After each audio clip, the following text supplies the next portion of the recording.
Hello friends, welcome back to solution by Saurabh. आज की video में हम आपके लिए लेके आए हैं कक्षा 10 के विज्ञान विषय में एक बहुत ही महत्वपूर्ण टॉपिक जिसका नाम है रासायनिक अभिक्रिया एवं समीकरण।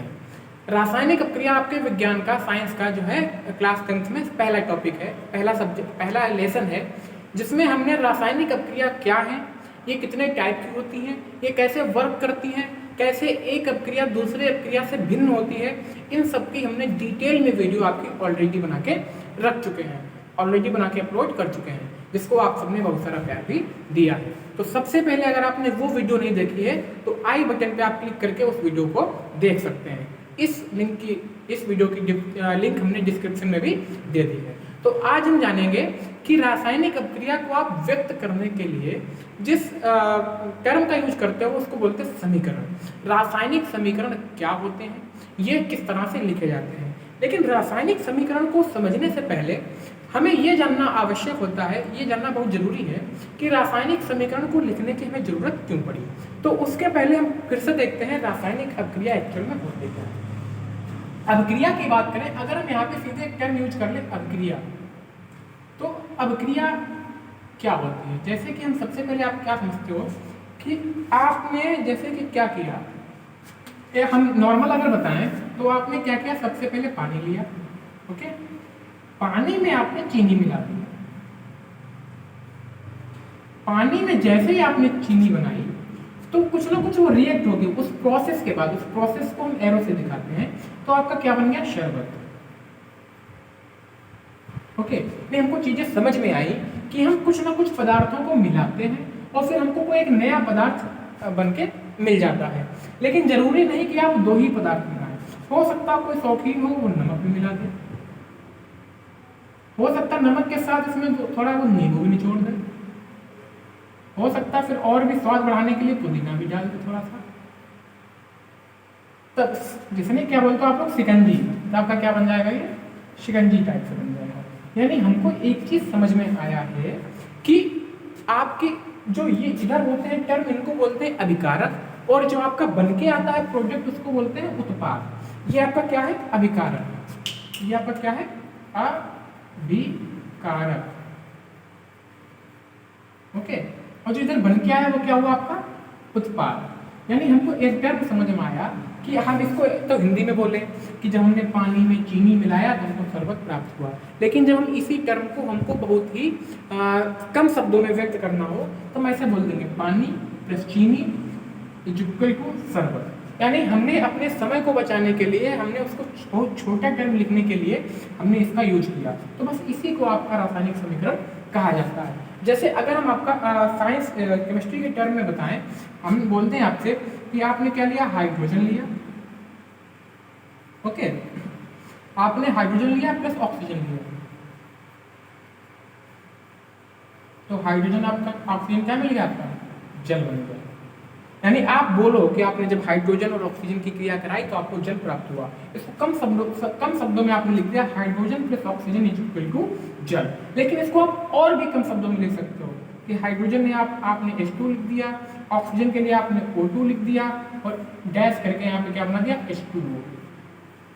यानी इसको हमें समझ में आया कि हम इस चीज को और भी आसानी से और भी सरलतापूर्वक लिख सकते हैं।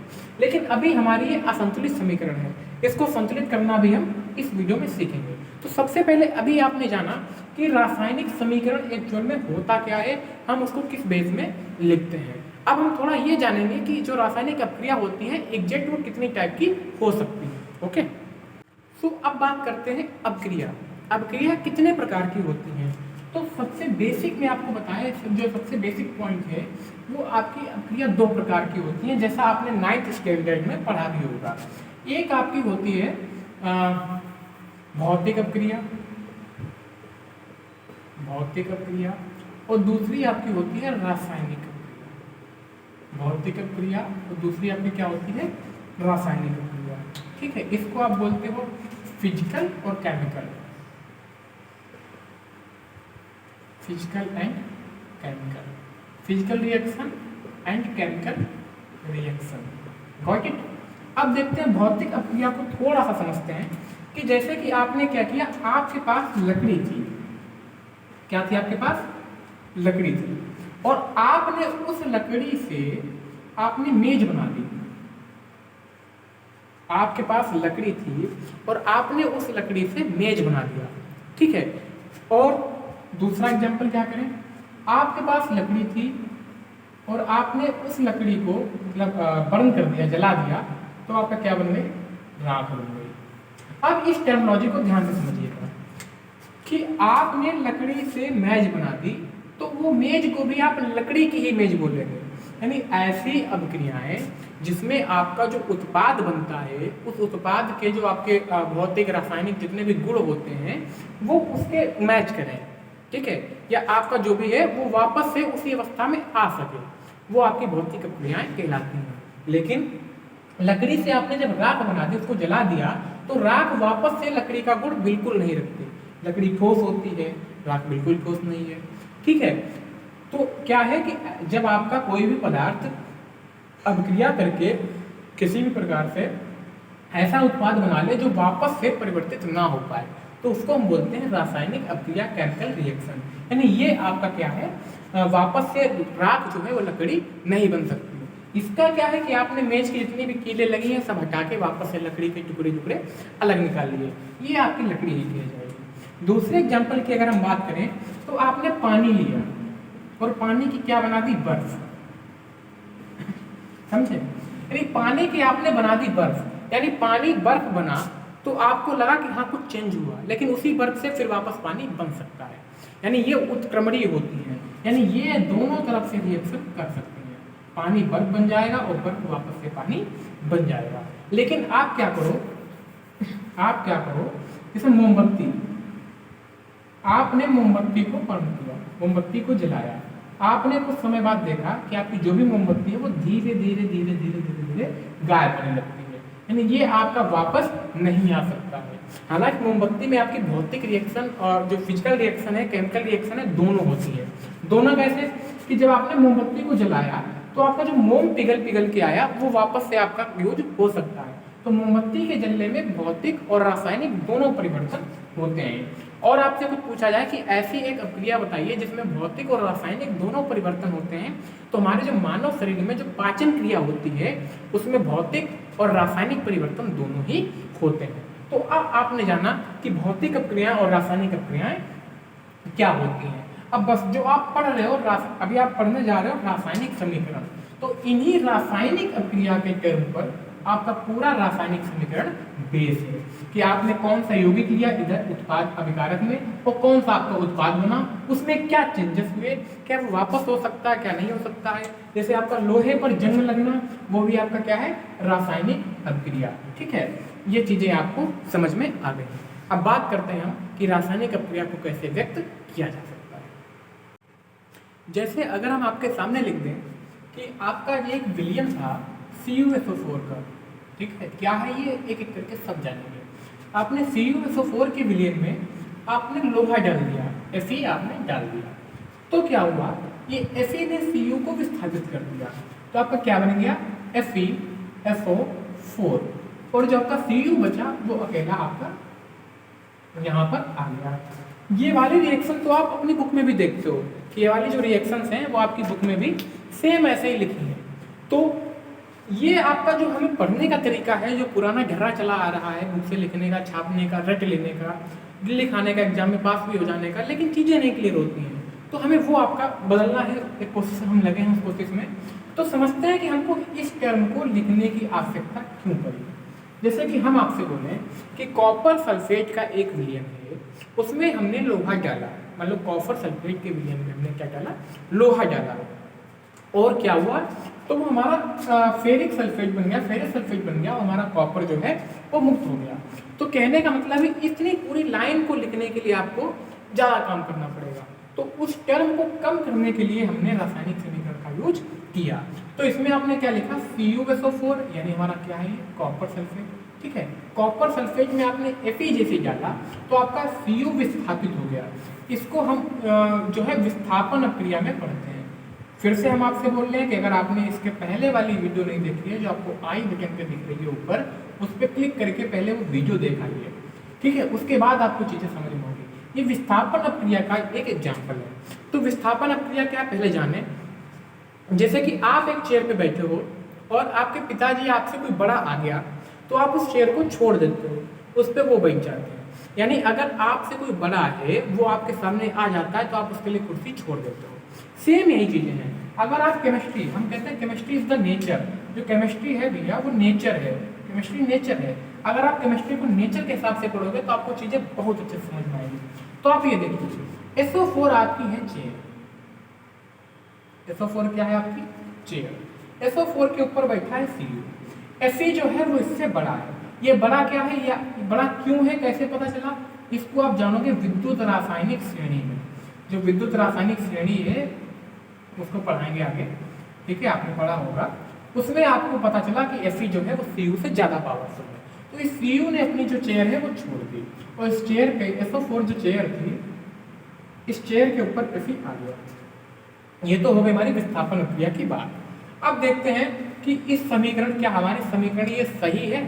तो समीकरण को सही चेक करने के लिए हम ये देखते हैं कि आपके उत्पाद में, सॉरी अभिकारक में, जो भी आपके अभिकारक है, वो अभिकारक में जितने तत्व आपके यूज हुए हैं, क्या उतना ही उत्पाद बना है।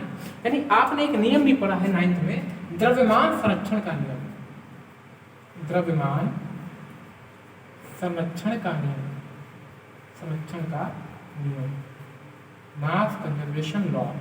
द्रव्यमान संरक्षण का नियम कहता है कि अगर हमने जितना उत्पाद लिया, अभिकारक लिया है, हमारा उतना ही उत्पाद बनता है। अगर हमने 5 किलो का अभिकारक लिया है तो हमारा बने कुछ भी, उसका भी वजन 5 किलो ही होना चाहिए।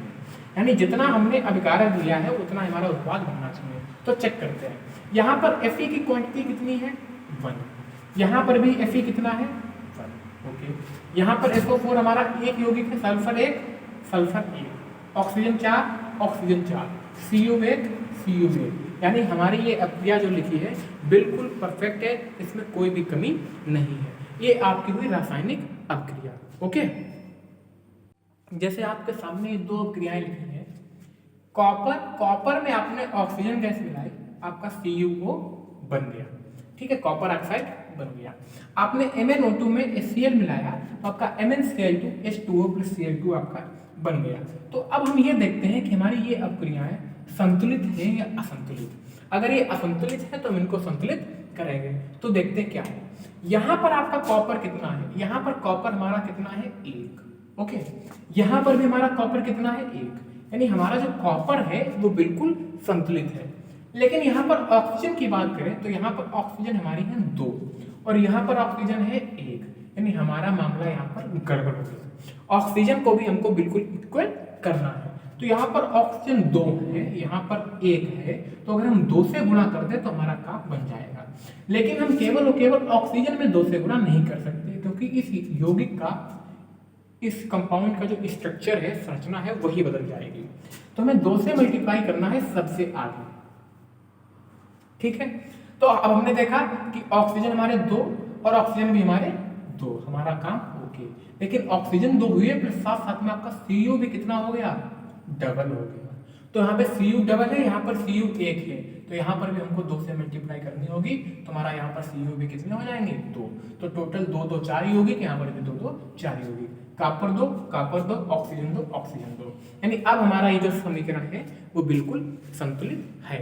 एक चीज आपको इसमें और बतानी है कि इधर आपका होता है अभिकारक, इधर आपके बनते हैं उत्पाद, ओके, ठीक है। लेकिन अगर आपके अभिकारक और उत्पाद के बीच अलावा भी कुछ चीजें इसमें इफेक्ट डालती हैं। जैसे आप किसी चीज को गर्म कर रहे हो, अगर गर्म कर रहे हो तो तापन हो गया आपका जो भी है, इसके लिए आप ये साइन यूज कर सकते हो डेल्टा का, कि जब आप इसको गर्म कर रहे हो तो यहाँ पर ये साइन आता है।